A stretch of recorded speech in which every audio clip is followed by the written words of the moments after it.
Président Badakani, on va sortir de cet autre sujet d'accueil avec vous. Alors, ce général nigérien qui accuse le président Assimi Goïta, Ibrahim Traoré, de faire, je cite, la guerre à coup de communiqués mensongers. C'est une citation. Comment est-ce que vous comprenez cela lorsque vous passez tout votre temps à suivre ce qui se passe sur le terrain au Mali et au Burkina et même aussi dans tout le Sahel? D'abord, au niveau de la forme, il manque de sens de l'honneur. Un soldat ne parle pas comme ça à d'autres soldats. D'abord, c'est un principe. Il manque de l'honneur, il est léger. Mais pourquoi il fait ça? Il manque d'honneur, il est léger. Ce que vous dites. Vous savez qu'on a limogé l'ancien chef d'état-major de l'armée nigérienne. Parce qu'il a fait une visite au Mali. Ça, c'est récent, là. Vous vous souvenez, là, récemment, là. Au Mali. Et cette visite augurait d'évolutions heureuses dans le combat contre le terrorisme et les parrains extérieurs du terrorisme. La France, l'Union européenne, les États-Unis, l'Angleterre, bref, la communauté internationale autoproclamée de prédateurs et de bandits. C'est ce qu'on fait quand on est un soldat. Il a été limogé pour les besoins de la cause, on sait. Parce que monsieur, il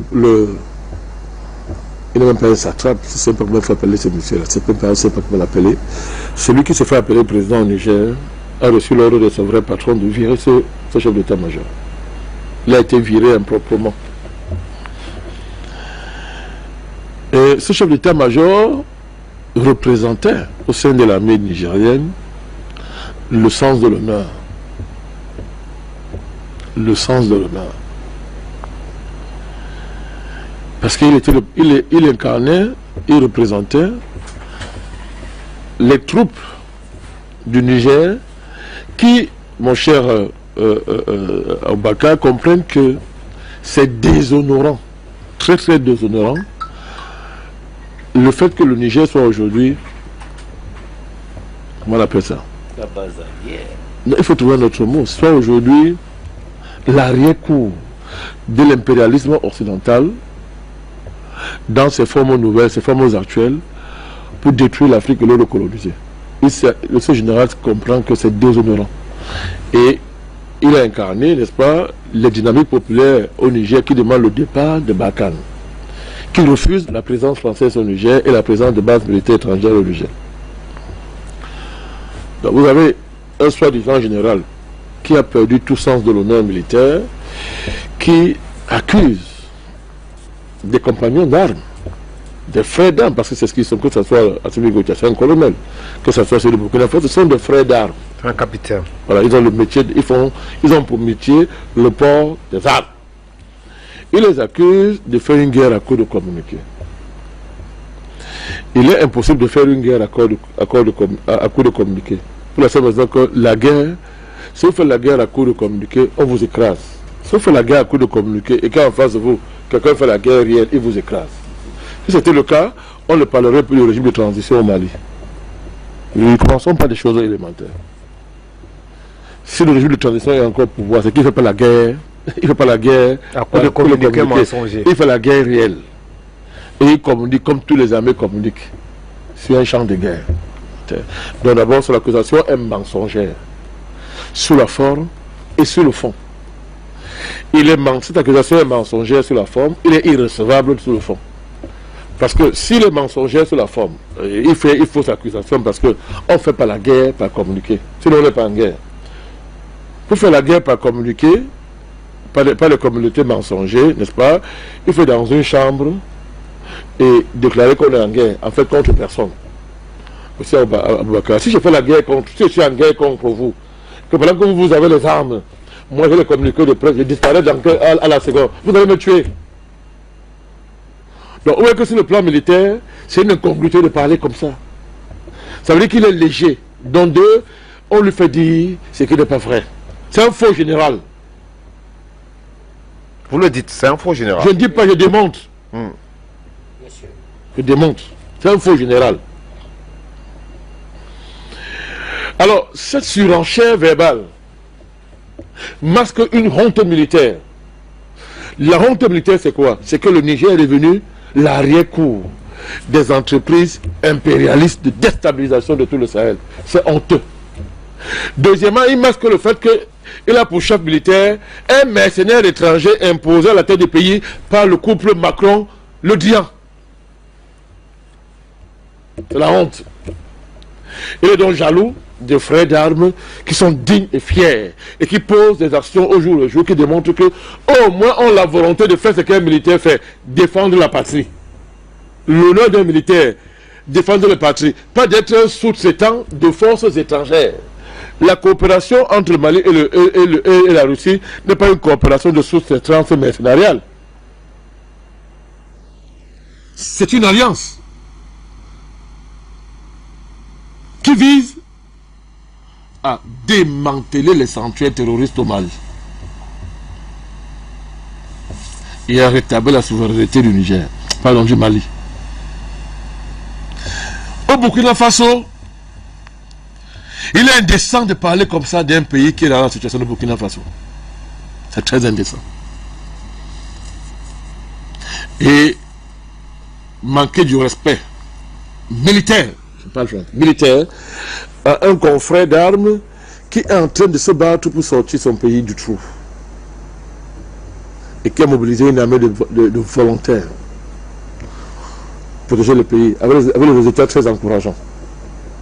Donc, que ce soit au Burkina Faso, que ce soit au Mali, vous avez affaire à un faux général. C'est un faux général qui, on se pose la question de savoir où il a reçu son éducation militaire. Où est-ce qu'il a fait sa formation militaire? Parce qu'il y a un militaire qui se respecte. Même quand tu es en guerre, contre tes frères d'armes de guerre, il y a quand même de l'honneur militaire qui fait qu'on ne franchit pas certains lits. Il ne sait pas ce que c'est. Donc, manifestement, on est là devant une fuite en avant qui consiste à vouloir vanter une démarche qui n'a rien de militaire, qui n'a aucun sens d'honneur. Parce que le Niger est devenu aujourd'hui une sous-traitante, un État sous-traitant des projets de recolonisation et de déstabilisation de toute l'Afrique. C'est une honte. Bazoum, c'est un personnage honteux. Fait honte à l'Afrique. Il n'y a aucun honneur qu'il défend. Il n'est pas nigérien. Plus grave, il aurait dû mériter de la confiance des Nigériens, entre guillemets, en se battant au moins pour ce pays. Mais qu'est-ce qu'il fait? Il est gardé par Barkhane.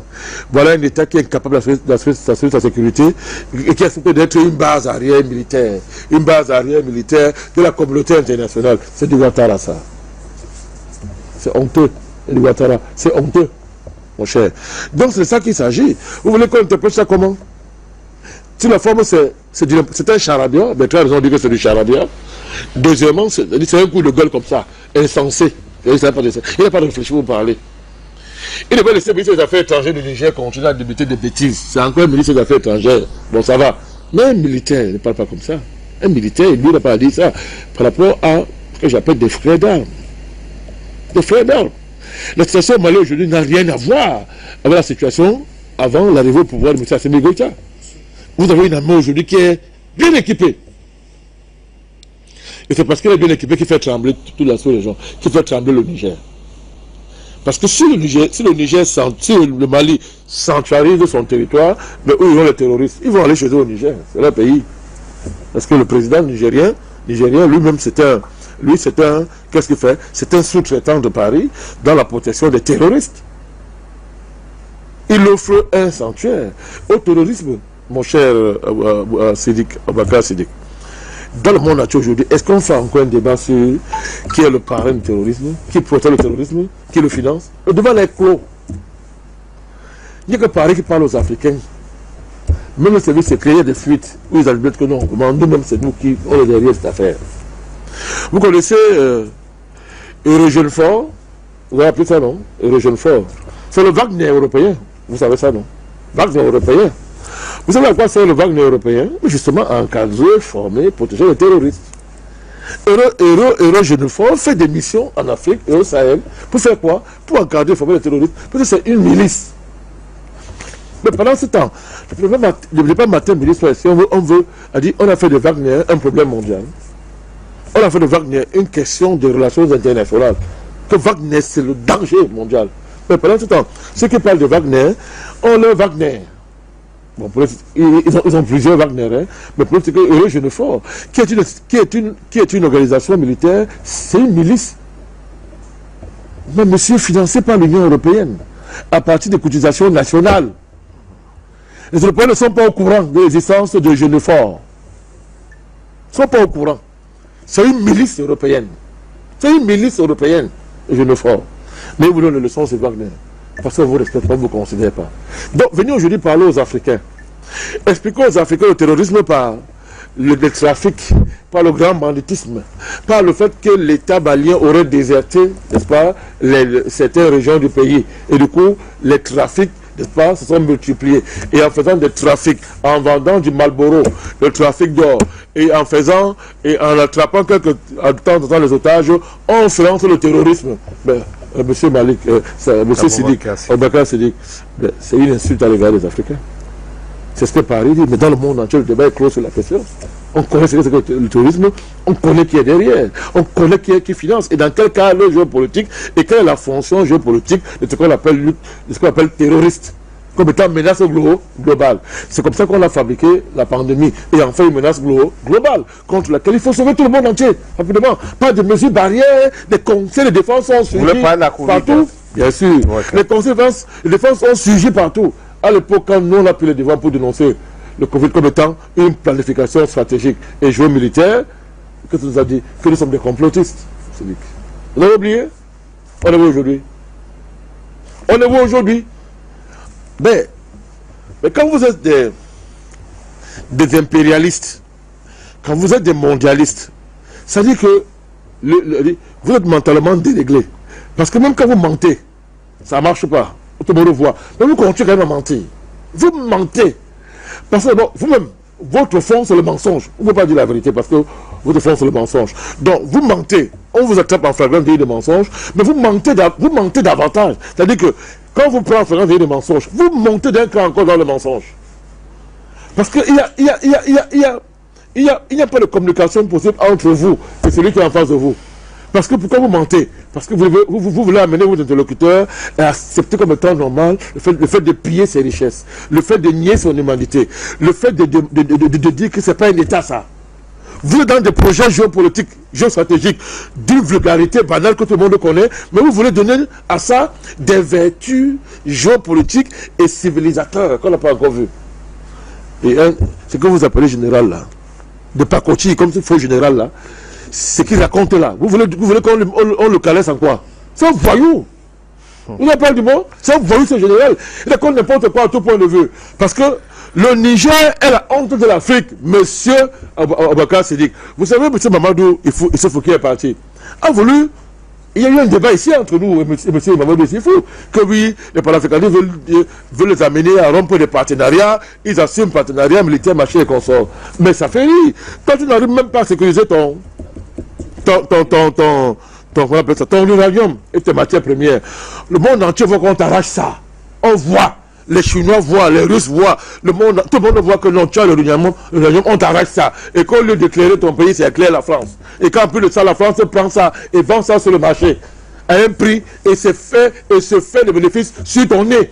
Tu es lâche, tu es un faux président. Tu n'es pas en mesure de faire l'intérêt de ton pays. Tu masques ça derrière des grandes phrases, derrière des gandouras blancs, où tu t'assois, tu dis que non, hein, ce sont les partenariats qu'on a diversifiés. Ça, c'était Issoufou. Et il a voulu entrer dans l'histoire comme étant un président démocrate qui a fait 2 mandats, il est parti. Pour laisser le pays à Bazoum. Et il a son fils qui se prépare pour remplacer Bazoum, le fils de M. Issoufou. Mais c'est du brigandage, ça. C'est de la fémania, c'est-à-dire que voilà les manœuvres. Qui masque quoi? L'incapacité à faire ce qu'on fait au Mali. Une révolution qui vise à acquérir de la souveraineté, à donner un contenu à la souveraineté. Mais si l'État ne fait pas ça, il fait quoi alors? Il fait quoi? Et si un général ne comprend pas que la noblesse militaire consiste à défendre son territoire, à être la colonne vertébrale de la souveraineté, c'est l'armée qui est la colonne vertébrale de la souveraineté. Quand une armée se dissout dans un internationalisme militaire qui a pour fonction absolue de défendre les intérêts autres que ceux de Niger, défendre les intérêts stratégiques américains, européens et français. Et de venir se vanter à Mondo Vision comme si c'était un projet militaire de grande envergure, dis non, il faut l'appeler quoi son nom? Général de pacotille. Vous l'avez dit. Voilà, c'est ce qu'il est. Et apporter le soutien total au Mali et au Burkina Faso, qui sont dans des processus, n'est-ce pas, historiques comment dire ça, de capacitation militaire de leur pays de nature, à ce que cette capacitation garantit la souveraineté de l'État et la capacité de l'État à négocier à égal avec des partenaires étrangers. Mais ça ne sonne pas comme un complot des mondialistes de la France de vouloir attaquer, le Burkina Faso et le Mali. Mais c'est d'ailleurs au Mali, au Burkina Faso, on suit ça avec beaucoup d'intérêt et on explique à ce général, lui, disons, de Saint-Cyr, qui dans son français très approximatif expliquait justement que le réveil au-delà sera extrêmement douloureux. Nous mettons en garde le Niger et ce monsieur qu'il portera la responsabilité, lui d'abord, ce Tarka, lui appelons le général, d'une attaque et de l'insécurité dans les pays. Parce qu'il s'agit d'abord des problèmes endogènes du Burkina Faso et du Mali, et on peut se demander de quoi il se met, lui, ce qui peut l'intéresser et ce qui l'intéresse dans ces histoires d'affaires. D'accord, merci. Je pense que ça va, on a dit ce qu'on pouvait dire sur ce sujet. Madame, monsieur, merci encore une fois de plus pour votre fidélité à la chaîne des télévisions panafricaines Afrique Média. Merci pour votre fidélité surtout au débat panafricain. Afrique Média, le monde, c'est nous.